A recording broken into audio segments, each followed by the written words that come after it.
ನಮಸ್ಕಾರ ಕರ್ನಾಟಕ ಸ್ನೇಹಿತರೆ. ಸೋಷಿಯಲ್ ಮೀಡಿಯಾದಲ್ಲಿ ಪಾದಯಾತ್ರೆ ಅಂದರೆ ಬರೀ ಕೆಟ್ಟದಾಗೆ ಬಿಂಬಿಸಲಿಕ್ಕೆ ಇತ್ತೀಚಿನ ಯುವ ಪೀಳಿಗೆಗಳು ನಿರ್ಧರಿಸ್ಬಿಟ್ಟಿದ್ದಾರೆ ಅನ್ನೋ ಹಾಗೆ ಎಷ್ಟೊಂದು ಪಾದಯಾತ್ರೆ ಅಂದ್ಬಿಟ್ಟು ಹಾಳು ಮಾಡ್ಬಿಟ್ಟಿದ್ದಾರೆ. ಅದನ್ನೆಲ್ಲ ಸೈಡಿಗೆ ಬಿಟ್ಟು ನಿಜವಾದ ಪಾದಯಾತ್ರೆ ಏನಕ್ಕೆ ಮಾಡ್ತಿದ್ರು ಅನ್ನೋ ವಿಚಾರಕ್ಕೆ ಬಂದ್ಬಿಡೋಣ ಸ್ನೇಹಿತರೆ. ನಮ್ಮ ಪೂರ್ವಜರು ಮತ್ತು ನಮ್ಮ ಪುರಾತನ ಅಂತ ಇದ್ದಂಥ ವ್ಯಕ್ತಿಗಳಿಗೆ ಯಾಕೆ ಸಾರೋಟುಗಳಿರಲಿಲ್ವ, ಎತ್ತುಗಳಿರಲಿಲ್ವ ಅಥವಾ ಕುದುರೆಗಳಿರಲಿಲ್ವ ದೇವಸ್ಥಾನಕ್ಕೆ ಹೋಗಲಿಕ್ಕೆ? ಏನಕ್ಕೆ ಪಾದಯಾತ್ರೆನೇ ಚೂಸ್ ಮಾಡಿದರು? ಪಾದಯಾತ್ರೆಗೆ ವಿಶೇಷವಾದ ಸ್ಥಾನಮಾನಗಳೇ ಏನಕ್ಕಿತ್ತು ಅನ್ನೋ ವಿಚಾರಕ್ಕೆ ಸಂಬಂಧಪಟ್ಟ ಹಾಗೆ ನಿಮಗೆ ಕೆಲವು ಮಾಹಿತಿ ಹೇಳ್ತೀನಿ ಸ್ನೇಹಿತರೆ. ನಮ್ಮ ಈ ಹಸ್ತ ಏನಿದೆ ಸ್ನೇಹಿತರೆ, ಈ ಹಸ್ತದಲ್ಲಿ ಎಲ್ಲ ನರ್ವ್ಗಳು ಬಂದು ಎಂಡ್ ಆಗುತ್ತೆ.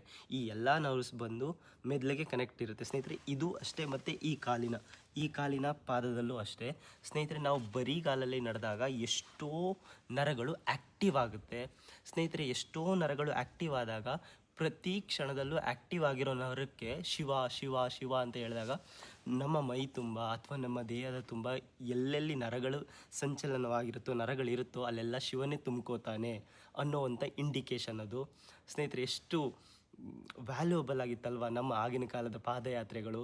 ಅದಕ್ಕೆ ಅನಿಸುತ್ತೆ ನಮ್ಮ ಹಿರಿಯರು ನಮಗೆ ಪಾದಯಾತ್ರೆ ಅನ್ನೋ ಒಂದು ಶ್ರೇಷ್ಠವಾದ ಸಂಸ್ಕೃತಿಯನ್ನು ಬಿಟ್ಟು ಹೋದರು. ಅದನ್ನು ನಾವು ಯುವ ಪೀಳಿಗೆಗಳು ಹಾಳು ಮಾಡೋದು ಬೇಡ. ಜೈ ಕರ್ನಾಟಕ ಮಾತೆ, ಮಾದಪ್ಪನ ಬೆಟ್ಟಕ್ಕೆ ಹೊರಡೋಣ ಬನ್ನಿ ಸ್ನೇಹಿತರೆ. ಅವಾಗವಾಗ ಪಾದಯಾತ್ರೆಗೆ ಹೊರಡ್ತಾರಲ್ಲ ಅಂತ ಫ್ರೆಂಡ್ನ ಟ್ಯಾಗ್ ಮಾಡಿ, ಶೇರ್ ಮಾಡಿ, ಈ ವಿಷಯ ಅವ್ರಿಗೂ ತಿಳಿಲಿ. Thank you.